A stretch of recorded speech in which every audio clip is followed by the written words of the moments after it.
In October 2019, I got a phone call that brought me into a really dark place in my life. Probably the darkest place I've ever been. 4 weeks prior to this, I had removed a mole from my neck.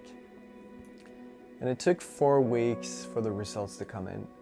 And when I got them, the surgeon that removed it, he called me up himself and told me that they had found cancer in it. He said, "I'm sorry to tell you this, but you have mold cancer." He called me up while I was working, and I was out with a couple of patients of mine on a mountain in Bergen. I really didn't know how to react to it, so I just said, "Okay, thanks for the info." And I put the phone down, and I just put everything aside because I was working, and I just continued my day. I needed to stay focused in that.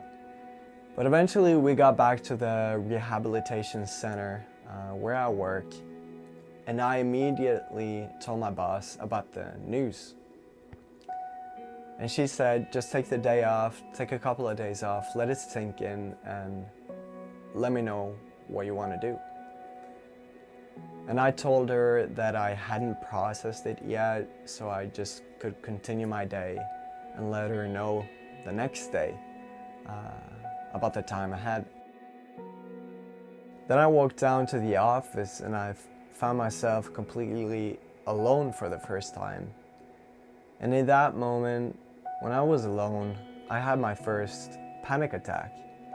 I really couldn't breathe, and I was shaking, and I started crying, and I remember I felt so scared that I just needed to get out of there. So I ran out, I got to my car, and I drove home.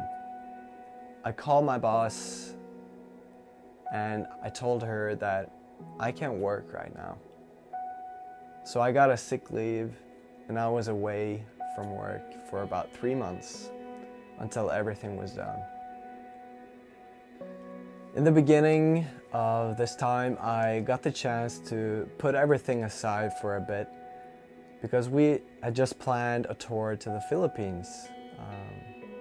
And I got the chance to focus on something else, just have fun with the guys on tour and just put everything else on hold for a bit. But when we got back from the tour, I got smacked in the face by the fact that now you have to deal with this. The surgeon that gave me the news, he told me that the prognosis looked pretty good, but the depth of the cancer was just about so deep that it potentially could spread to the lymph system. So they had to do an additional surgery where they needed to remove some extra tissue around where the mole originally was, and also remove the closest lymph node from my neck, just to make sure that the cancer cells hadn't spread anywhere. You know, it's weird to find yourself in that position when you're just 27 years old and you start to wonder if you have cancer somewhere else in your body and if this little thing could be the death of you.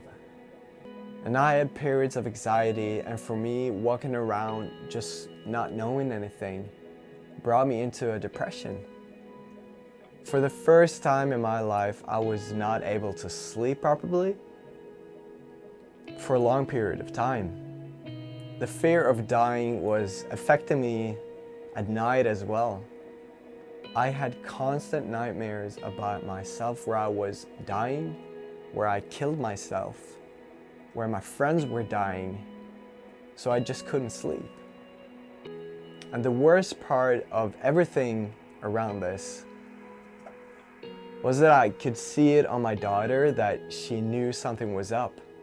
We decided that we didn't want to tell her about what was going on until we knew something. So we told her that Daddy had a big scar in his neck and that he needed to take it easy for a while. But I could see it on her face that she knew something was up. Because Daddy wasn't being crazy anymore, he wasn't being funny as he used to be. And I remember her asking me the hardest question I've ever heard from her. Daddy, why aren't you happy anymore? Some time went by and I got to finally do the next surgery. They had removed the additional tissue and the lymph node. The surgery was a success. And the lymph node was actually right next to my main artery. And the surgeon told me that they needed to rethink if they should remove it or not. They decided to do it anyways, and they did a good job. Luckily, they didn't cut into it or anything, but after that, I had to wait for another 4 weeks for the results to come in to see if there was any cancer cells in the lymph node. During this time, I remember one incident especially good, because we were driving home from church. I was driving, my daughter was sleeping in the back, and I put on one of my favorite songs from a Norwegian artist. The song is called The Light. So I listened to this and I remember I started to think, whoa, this would be a great song to have in my funeral. And then I could picture literally everything. I could picture who was singing the song, who was playing in the band, who was there, all my friends, my family, and how they all were reacting to the fact that I was dead. And I had a complete blackout. I was panicking, I couldn't breathe, and I completely broke down again. So I pulled over and I was in full panic. I was scared out of my mind. Was Ellie gonna grow up without me? Was she gonna lose her dad at the age of 4 or 5? And when I actually got home to our apartment, I started praying again, and I was reminded by the great things that God already did in my life, what is already done. And I kept on praying and asking if God could just give me some peace in this situation. You know, I didn't want to live like this. I couldn't be living like this. I didn't function in my life. I didn't function as a father, a husband, or as a person even. I just wanted to be myself again, my good old self. And God gave me this peace and reminded me that He is greater than doctors and He is greater than everything else. And that He has control in this situation too. And I felt that peace going like boom inside me. I realized that the thought process I just went through, like in my car with the funeral thing, that it's not worth it to dive into those things just right now. So the results finally came back a couple of weeks after this, right before Christmas. And I got the greatest Christmas present I could ever receive. The cancer hadn't spread, and I was cancer-free. So I wanted to write a song about this, because I know that there is a lot of people out there that are struggling with anxiety and depression. And it's not easy when these things take control over one. For me, it took me to a very dark place, and it knocked me out for 3 months where I didn't function at all.